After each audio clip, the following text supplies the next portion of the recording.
আল্লাহর জবাব দিতে দেরি হবে না। উদউনি আস্তাজিব লাকুম, আল্লাহ বলেন বান্দা আমাকে ডাক, আরে তোর ডাকে আমি সাড়া দেবই দেব।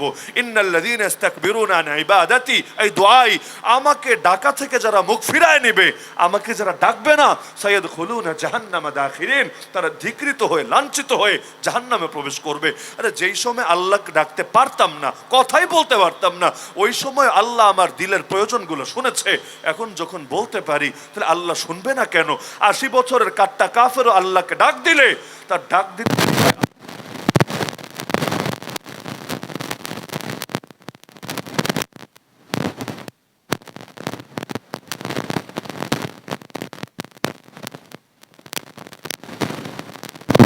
সেজদা দেয় কিভাবে?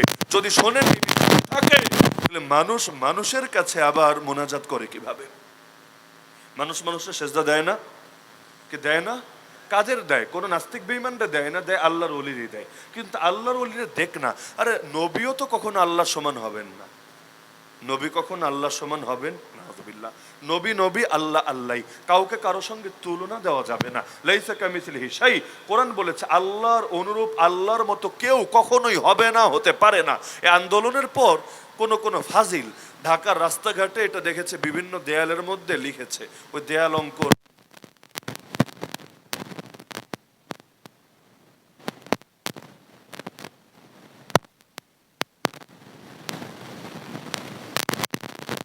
মানে কি?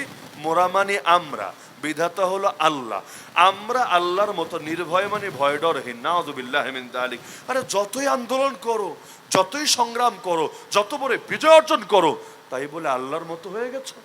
আল্লাহর যেমন ভয় ডর নাই, তুমি বান্দা, তোমার আল্লাহর মতো ভয় ডর নাই। নাউযুবিল্লাহ। এক বাক্য যদি কেউ জেনে বুঝে বলে, এ বাক্য বলতে দেরি, বেঈমান হতে আর দেরি হবে না। আল্লাহর সঙ্গে বান্দার তুলনা চলে নাকি? তাহলে মানুষ মানুষের সেজদা দেয় কিভাবে? এই চট্টগ্রামেও খুঁজলে এমন জায়গা পাওয়া যাবে না যেখানে মানুষ গিয়ে মানুষের কবরে লুটিয়ে পড়ছে সেজদায়। যদি আপনি বলেন হুজুর সম্মানের সেজদা দেয়, ইবাদতে সেজদা দেয় না। আরে সম্মানেরও তো লিমিট আছে, লিমিট। লিমিট ক্রস করে যদি কেউ ফেলে, এটাকে কখনো বৈধ বলে না। আল্লাহ রসুলকে সাহাবী সেজদা দিতে চেয়েছিলেন, ইয়া রাসূলুল্লাহ আপনি অনুমতি দিলে সেজদা দিব। কেন? ইয়া রাসূলুল্লাহ দুনিয়ার রাজা বাদশাদের দরবারে দেখেছি, তাদের প্রজারা তাদেরকে ভক্তি জানাতে গিয়ে সেজদায় লুটিয়ে পড়ে, আমরা তো আপনাকে রাজা বাদশার চাইতেও বেশি সম্মানে মনে করি, ওরা দিতে পারলে আমরা পারবো না কেন? আল্লাহ রাসূল বললেন, খবরদার, লাউ কুনতু আমুরু আহাদান আন ইয়াসজুদা লি আহাদ লাআমারতু নিসা আন ইয়াসজুদনা লিআজওয়াজিহিন্না, আমি যদি কোনো মানুষকে আদেশ দিতাম অপর কোনো মানুষকে সেজদা করার, নারীদেরকে বলে দিতাম যেন অবশ্যই স্বামীদেরকে সেজদা করে, কারণ স্বামীদের এই পরিমাণ অবদান আছে তাদের উপরে। এই বাক্য থেকে কি বুঝলেন? আল্লাহর নবী সেজদা দেওয়ার, কোনো মানুষকে সেজদা দেওয়ার অনুমতি দিয়েছেন। এখন কেউ যদি বলে, এই যে যদি, যদি শব্দ কেন বললেন?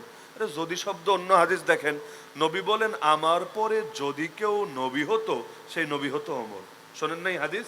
লাউ কানা বাদি নবিয়্যুন লাকানা ওমর, আমার পরে যদি কেউ নবী হতো, সেই নবী হতো ওমর। এর মানে কি ওমর নবী হয়েছেন? নাউযুবিল্লাহ। এর মানে কি আল্লাহর নবীর পরে কেউ নবী হতে পারে না?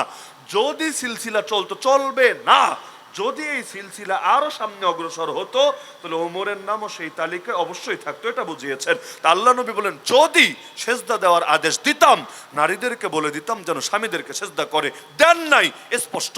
তার মানে অতীতে শরীয়তে কি ছিল না ছিল দেখার বিষয় না, কালেমা পড়েছে যেই নবীর নামে, শরীয়ত নিব তার থেকে। এখন ইউসুফ নবীর নামে যদি কেউ কালেমা পড়ে, সেই ইউসুফ নবীর থেকে শরীয়ত নিবে। তো তুমি কালেমা পড়বা মুহাম্মাদুর রাসূলুল্লাহ সাল্লাল্লাহু আলাইহি সাল্লামের নামে, কিন্তু দলিল দিবে ইউসুফ নবীর শরীয়ত থেকে। এটা যদি ভণ্ডামি না হয়, ভণ্ডামি কারে বলে? দল করবা একটা আর আদর্শ নিবা আরেকজনের থেকে। আওয়ামী লীগ কইরা বিএনপির আদর্শ নিলা, বিএনপি কইরা আওয়ামী লীগের আদর্শ নিলা, দলে রাখবে? আরে দলে রাখবে, কিক আউট করে দল থেকে বের করে দেবে। তো কালেমা পড়বো নবীজির নামে আর আদর্শ নিবা যে আদম নবীরে ফেরেশতারা সম্মানের সেজদা দিয়েছে, তো কি হয়েছে? আল্লাহ তাআলা ইউসুফ আলাইহিস সালামের শরীয়তে বিধান দিলেন, তার ভাইরা তার সম্মানে সেজদা দিল, তো কি হয়েছে?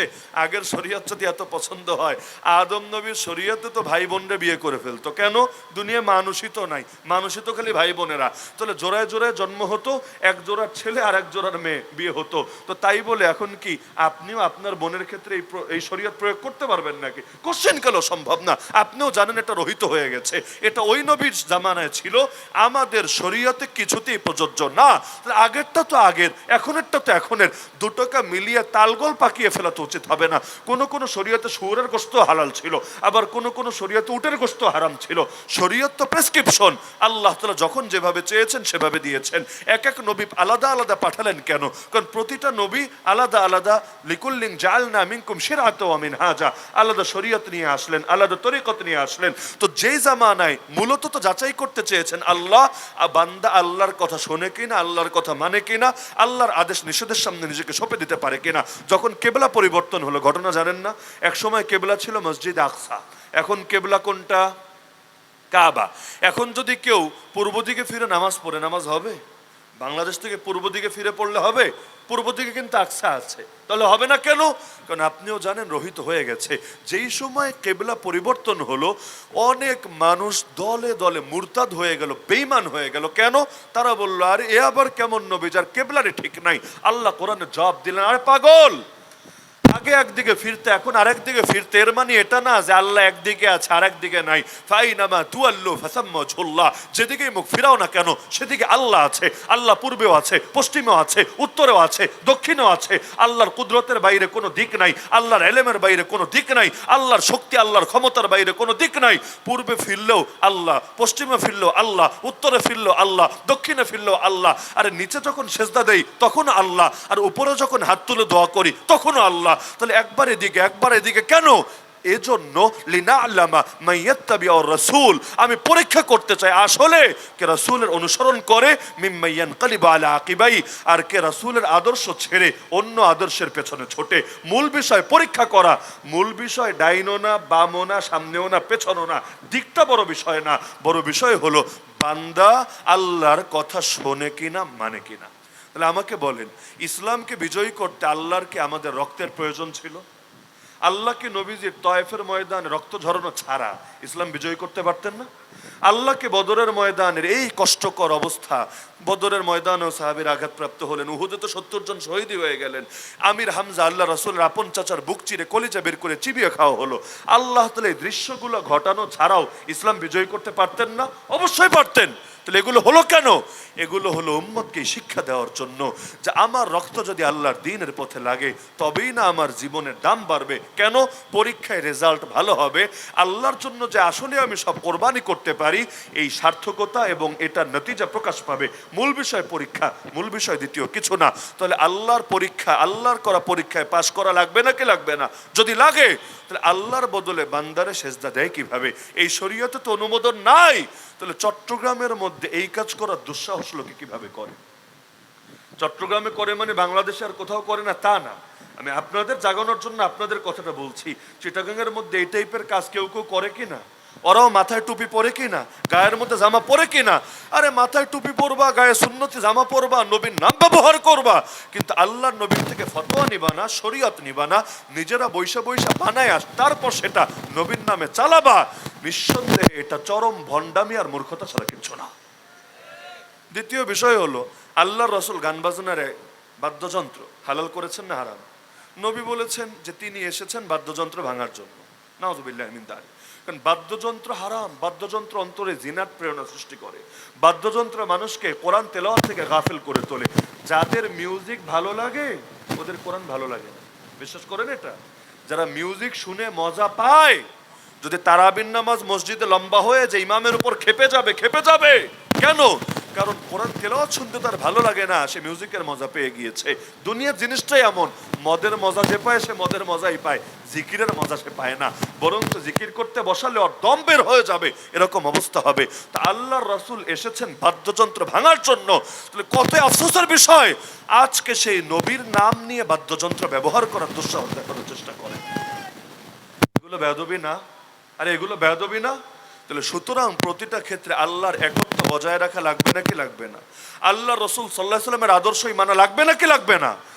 শেষ করি এই পয়েন্টটা ধরিয়ে দিয়ে, আমাদের এই বাঙালি জাতির উপর আমি মনে করি আজ পর্যন্ত যত ধরনের পেরেশানি নেমে এসেছে, এই সবগুলোর বড় কারণ হলো, সব কারণের বড় কারণ হলো রহমতের নবীর রহমতের আদর্শ ছেড়ে দিয়েছে। রাজনীতি করে নবীর আদর্শ বাদ দিয়ে, অর্থনীতি পরিচালনা করে নবীর আদর্শ বাদ দিয়ে, ব্যাংক চলে, বিমা চলে নবীর আদর্শ বাদ দিয়ে, সুদের ভিত্তিতে। এমনকি আপনার রাজনীতি বলেন, অর্থনীতি, এগুলো তো আছে, আপনার কোর্ট কাচারি বিচার আচারের জন্য যেখানে যান, সেটা দেওয়ানি মামলাই হোক, ফৌজদারি মামলাই হোক, এটাও কিন্তু আল্লাহ নবীর আদর্শ দিয়ে একটাও বিচার করে না। সব বিচার করে কোনোটা ব্রিটিশের আইন দিয়ে, কোনোটা পাকিস্তান আমলে বানানো আইন দিয়ে, আর কোনোটা এই জামানার সরকারের বানানো আইন দিয়ে বেশ চলছে। সভ্যতা, সংস্কৃতি, বিনোদন, শিক্ষা দীক্ষা কোনো জায়গায় আল্লাহ নবীর আদর্শ অনুসরণ করা হয় না। কারণ ওরা জানে অন্তত শিক্ষা সিলেবাসেও যদি রহমতের নবীর রহমতের আদর্শ প্রয়োগ করে, শরীফদেরকে ধরে ধরে শরীফা কেমনে বানাবে? মানুষ বান্দরের নাতি আর পুতি, এইরকম বিজ্ঞান নামে অপবিজ্ঞান কিভাবে শেখাবে? এজন্য কোনো জায়গায় নবীর আদর্শ মানতে রাজি না। হ্যাঁ, ওরাই বলবে যে নবীর আদর্শের চর্চা হবে খালি মসজিদে, মাদ্রাসায়, মাহফিলে আর খানকায়, বাকি কোনো জায়গায় পূর্ণাঙ্গ কোরআন আর নবীজির পূর্ণাঙ্গ আদর্শ চলবে না, চলতে দেবে না। নাউজুবিল্লাহ মিন যালিক। আমি মনে করি এজন্যই রাজনৈতিকভাবে, অর্থনৈতিকভাবে কোনো লাইনে আমরা আগাতে পারছি না। কারণ যত ইউরোপের, আমেরিকার অনুসরণ করেন, আল্লাহকে নারাজ করে কোনোদিনও দুনিয়ার বুকে মাথা তুলে দাঁড়াতে পারবেন না। রহমতের বিপরীত শব্দ গজব।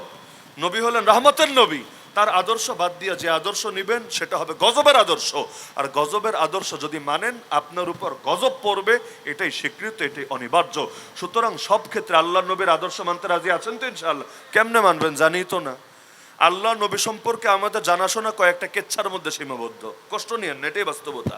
নবী সম্পর্কে আমাদের জানাশোনা কয়েকটা কেচ্ছা পর্যন্ত সীমাবদ্ধ। এক একজনকে ধরেন, আল্লাহ নবী 63 বছরের কয় বছরের ইতিহাস বলতে পারবে দেখেন, খালি পারবে কয়েকটা কেচ্ছা শোনাতে, যার আবার কিছু সত্য কিছু ভুয়া, মানে কিছু হলো এমনি লোকমুখে চলে তাই সে বলছে, কোনো ভিত্তি নাই, আর কিছু হলো বাস্তব। কিন্তু কেচ্ছা, এর বাইরে কিছুই জানে না নবী সম্পর্কে। আল্লাহ নবী কিভাবে খেতেন, কিভাবে উঠতেন, কিভাবে বসতেন, কিভাবে কথা বলতেন, কিভাবে হাঁটতেন, কোন জিনিসটা আছে এমন যেটা হারিয়ে গেছে, সব আজও পর্যন্ত কোরআনে হাদিসে সংরক্ষিত আছে। তো নবীর আদর্শগুলোকে জানা উচিত না? আমাদের বিয়েতে, আমাদের পারিবারিক অনুষ্ঠানে, আমাদের সমাজে, আমাদের রাষ্ট্রে, আমাদের সালিশে, আমাদের প্রতিটা ক্ষেত্রে আল্লাহ নবীর আদর্শগুলো কায়েম করা দরকার না? অবশ্যই দরকার। নাহলে ইখলাসের সাথে মানুষ গোমরা হবে, আরে সহি নিয়তের সাথে মানুষ গোমরা হবে। বেদাতিরা বেদাত করে অনেক ক্ষেত্রে ইখলাসের সাথে, দিলটা ভালোই থাকে, সন্তুষ্টি করতেছে আল্লাহকে, কিন্তু তরিকা ভেজাল বানিয়ে ফেলে। আল্লাহর কসম করে বলি, নবীজির দেওয়া তরিকার পরে দ্বিতীয় কোনো তরিকা আমাদের দরকারই নাই। সেই তরিকা আমেরিকা থেকে আসুক, আর তুরস্ক থেকে আসুক, আর যেখান থেকে আসুক, আল্লাহ নবী যা দিয়েছেন তা 100% পরিপূর্ণ। পরিপূর্ণ পাওয়ার পরে, কোটিপতি হওয়ার পরে ফুটুপতির কাছে হাত পাতার দরকার নেই। আমরা কোটিপতি, সারা দুনিয়ারে আমরা শেখাবো। আমাদের প্রয়োজন পড়বে না নবীর আদর্শ বাদ দিয়ে কারো কাছ থেকে শিক্ষা গ্রহণ করা। সুতরাং পরামর্শ দিচ্ছি আমি, 1 নম্বরে আপনারা আল্লাহ নবী সম্পর্কে জানার পরিবেশটা ব্যাপক করেন। কিভাবে? 1 নম্বরে সিরাতের বইগুলো একটু বিলি করেন। পারবেন না? যদি বিলি করতে নাও পারেন, যদি আল্লাহর ওয়ালা এরকম কেউ থাকেন যে না আল্লাহ তার সামর্থ্য দিয়েছে, 10 জন মিলে একটা উদ্যোগ নেন না যে আমরা 10,000 টাকার সিরাতের বই কিনবো, কিনে এই যে লেখাপড়া জানে যে ছেলেরা, ওদের মধ্যে বিতরণ করব, যেই বইগুলো পড়লে আল্লাহ নবীকে চিনতে পারবে, জানতে পারবে, এবং তারা পরে কিনা এটাও নিশ্চিত করার ব্যবস্থা করব। যে পড়বে, পরবর্তীতে একটা পরীক্ষা নিলাম, একটা কুইজ দিলাম, কুইজে যারা বিজয়ী হবে তাদেরকে আমরা মাহফিল করে অথবা জুমার দিন মসজিদে অথবা মুরব্বীদেরকে বসিয়ে পুরস্কৃত করব, যাতে করে নবী সম্পর্কে জানার আগ্রহ ব্যাপক হয় এবং নতুন প্রজন্ম যাতে আল্লাহ নবীর আদর্শ ধারণ করতে পারে। 2 নম্বরে, সবাই তো পড়তে পারে না, সবাই তো বলতেও না, আর সবাই পড়ার সময়ও পায় না। আমরা বিষয় ভিত্তিক আল্লাহ নবী সম্পর্কে আলোচনার ব্যবস্থা করি না। নবীর ইবাদত নিয়ে আলাদা দিন আলোচনা, নবী কেমনে ব্যবসার ক্ষেত্রে নবীজির আদর্শ কি কি, দোকানদার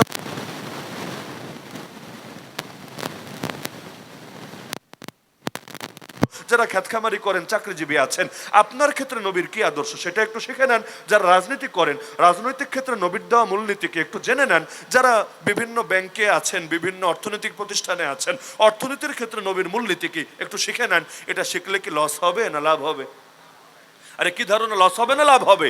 আমরা তো জানি না কোন ক্ষেত্রে নবীজির কি আদর্শ একটু জানার ব্যবস্থা করলে ভালো হবে না? এরকম যদি আলোচনার ব্যবস্থা করেন, এটাই হবে এশকে রাসূলের পরিচয়, এটাই হবে নবীকে মহব্বত দেওয়ার পরিচয়। কারণ যে যাকে ভালোবাসে সে তাকে জানার চেষ্টা করে। আপনারা যে খেলোয়াড়দের ভালোবাসেন, খেলোয়াড় কেমন শার্ট পরে, কেমন প্যান্ট পরে, কেমনে হাসে, কেমনে কি করে, চুল কাটিংটা কেমন, আরে দাড়ি কাটিং কেমন, সব দেখার চেষ্টা করেন না? তো দুনিয়ার মানুষরা বেশি ভালোবাসবেন নবীর চাইতে? এটা তো সম্ভব না। নবীকে ভালোবাসতে হবে সবার চাইতে বেশি। তো আল্লাহ নবীকে জানতে হবে, জেনে জেনে প্রতিটা ক্ষেত্রে মানারও চেষ্টা করতে হবে। আর যেই যেই সর্বশেষ পরামর্শ আমার, যেই যেই সুন্নত সমাজ থেকে হারিয়ে গেছে, ওই সুন্নতটা জিন্দা করার চেষ্টা করেন সমাজে। মাসিক রোজা, 3টা রোজা সুন্নাত, জানেন আপনারা? কয়জন রাখেন?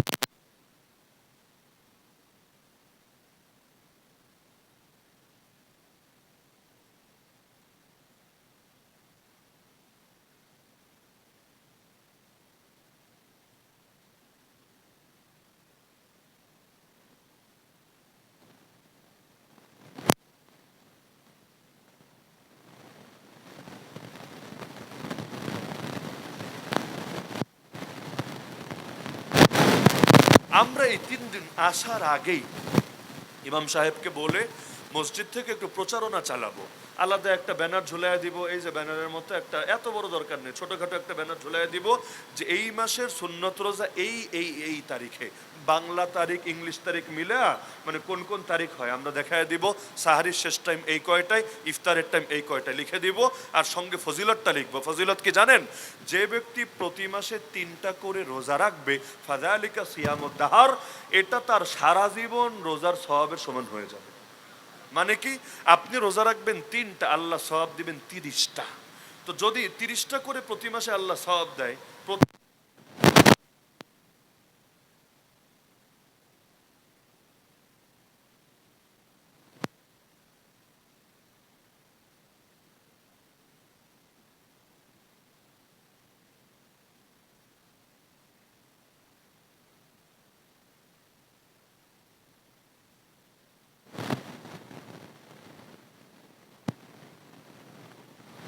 30 সমান 690টা রোজার সওয়াব।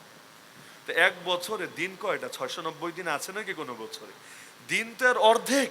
তাহলে এই 690টা রোজার সওয়াব যদি আপনি হাসিল করেন, খালি রমজানের রোজাগুলো রাখবেন, শাওয়ালের 6 রোজা রাখবেন, প্রতি মাসে 3 রোজা রাখবেন, কিয়ামতের দিন দাঁড়ায় তো আপনি টাসকি খায়া যাবেন। আপনি বলবেন আল্লাহ হায়াত ছিল 60 বছর, রোজা দেখি রেখেছি 110 বছর, 115 বছর, 120 বছর, কেমনে কি? আল্লাহ বুঝিয়ে দিবে, বান্দা টেনশন করিস না, আমার দয়া এমনই, আমি তোরে এভাবেই বাড়ায় দেই। যেমন লাইলাতুল কদর, এক রাতে ইবাদত করবেন, কিয়ামতের দিন দেখবেন 1000 মাসের বেশি ইবাদত করে ফেলেছেন। কি করা লাগবে? 1 নম্বরে উৎসাহ দিবেন। 2 নম্বরে ইফতারের সময় আপনারা মসজিদে ইফতারের আয়োজন করবেন। লুকায় লুকায় ঘরের চিপায় না, মসজিদে। ইমাম সাহেবরে বলবেন, ইমাম সাহেব একটু 5টা মিনিট পরে জামাতে দাঁড়ালে হয় না? আজানের পরে একটু ইফতারের টাইম দেন। কোন ইমাম না করবে? সবাই আরো হাসি খুশির সাথে বলবে, আমিও আছি বেটা তোদের সাথে ইফতারে, চল একসাথে ইফতার করব। এই যে ইফতারের আয়োজন করবেন, বাসা থেকে এনে করেন, নিজেরা বানায় করেন, ইফতারের কিন্তু মজা আছে আলাদা। বিশ্বাস হয় না? চাইনিজের চাইতেও বেশি মজা, যে কোনো আইটেমের চাইতে বেশি মজা। ইফতার একটু বেশি নিয়ে বসবেন। মানুষ রোজা রেখেছেন 10 জন, ইফতার নিবেন 20 জন পরিমাণ। এরপর কি করবেন জানেন? কিছু লোককে টার্গেট করবেন। টার্গেট করে মাগরিবে কিন্তু মোটামুটি মুসল্লি আসে বাংলাদেশে আলহামদুলিল্লাহ। জুমার পরে সবচাইতে বেশি মুসল্লি হয় ওক্তিয়া নামাজগুলোর মধ্যে মাগরিবে। তো যারা যারা আসে আপনি আগ থেকে টার্গেট রেখে পরে ধরে বসাবেন, বা ইফতার করো আমাদের সাথে। বলবে, আরে আমি রোজা রাখি নাই, ইফতার করবো কি জন্য, লজ্জা দিস না। আপনি বলবেন, আরে ইফতার কি খালি রোজাদারের জন্য নাকি? ইফতার রোজা রাখো নাই বলে ইফতার খাওয়া হারাম, এই টাইপের ফতোয়া আছে নাকি? ইফতারে মজা, ইফতারে বরকত, আরে আসো না। এভাবে টেনে টুনে জোর করে নিয়ে বসাবেন, মুরব্বী হোক জোয়ান হোক, বসাবেন 1 দিন 2 দিন 3 দিন। এখন দেখবেন তিনি তো আপনার ভয়ে নামাজ ছাড়বে, এটা হবে না, এটা হওয়ার কথা না। তিনি চিন্তা করবে, আরে পাগলারা তো ছাড়ে না দেখি, এরা জোর করে ইফতার খাওয়াই ছাড়বে। আচ্ছা এখন কি রোজা, কেন তোরা রোজা রাখলি, কেন তোরা ইফতার করছিস, একটু কৌতূহল জাগবে। যখন ফজিলতটাও জেনে ফেলবে, মাত্র 3টা রাখলে 30টা রোজা, মানে পুরা মাস রোজা রাখার সব। ঠিক আছে, তাহলে আগামীবার থেকে আমিও তোদের সাথে রোজা রাখবো, আমিও ইফতার করব। এবার দেখবেন পরের মাসে 10 জনের জায়গায় 20 জন 30 জন হয়ে গেছে। এবার আপনারও ইফতার একটু বাড়ায় করেন, 30 জনে 60 জন পরিমাণ আয়োজন করেন, সবাইকে নিয়ে একটু বসেন, এরপর আরেকবার করেন। দেখবেন এভাবে হতে হতে মসজিদে একান্ত যারা বেশি অসুস্থতার কারণে রোজা রাখতে পারে না, এরা ছাড়া দেখবেন আলহামদুলিল্লাহ সবাই রোজা রাখতে শুরু করেছে। আমি এটা আমার প্র্যাকটিক্যাল অভিজ্ঞতা থেকে বলছি আলহামদুলিল্লাহ। আমার এই অভিজ্ঞতা আছে যে 100% মানুষকে রোজা রাখাতে পেরেছে, 100%, একজন দুজন না। কিভাবে? সেই মানের ভিআইপি একটা ইফতার আয়োজন করতাম, সেই রকম মুড়ি ভর্তা, যে মুড়ি ভর্তার সঙ্গে আবার গ্রিল টিল মিশায়া ভালো মতো মাখায়া, মানে টেস্ট আর টেস্ট, দেখলে খেতে ইচ্ছা করে, আর একবার খেলে জিহ্বায় স্বাদ লেগে থাকে। একবার যার ইফতার খাওয়াতে পেরেছে, ইফতারের টানে রোজা রাখার চেষ্টা করে, আর পরবর্তীতে আরো জমকালো ইফতার হয় আলহামদুলিল্লাহ। তো এটা একটা উদাহরণ দিলাম, নবীজির এক সুন্নত জিন্দা করতে কি লাগে। আমি তো মনে করি কয়েকটা যুবক ছেলে আজকে উদ্যোগ নেক, ওই যে বললাম না, আগামী 1 বছরের মধ্যে অধিকাংশ মানুষের মধ্যে সুন্নাত জিন্দা করে ফেলতে পারবে।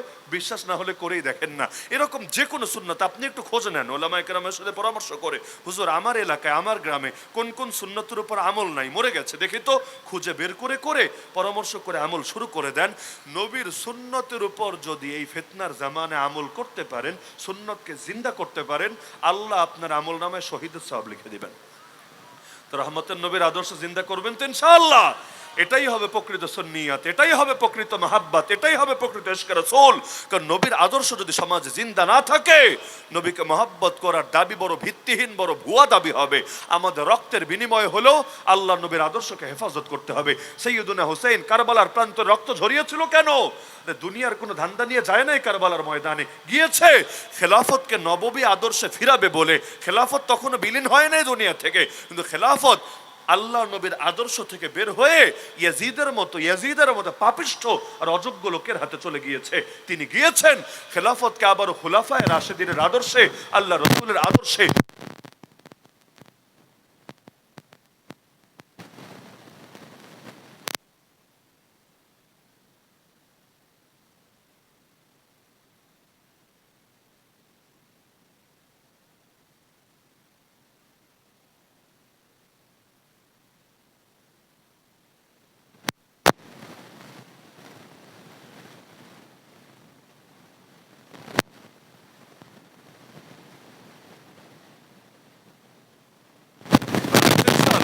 আল্লাহ সবাইকে তৌফিক দান করুন, আজকের এই মাহফিলকে কবুল করুন। যারা কষ্ট করে দীর্ঘ সময় ধরে মাহফিল শুনছেন, আল্লাহ রাব্বুল আলামিন সবাইকে জাযায়ে খায়ের দান করুন। মাহফিল শেষ হয়নি, আর উলামায়ে কেরাম আছেন।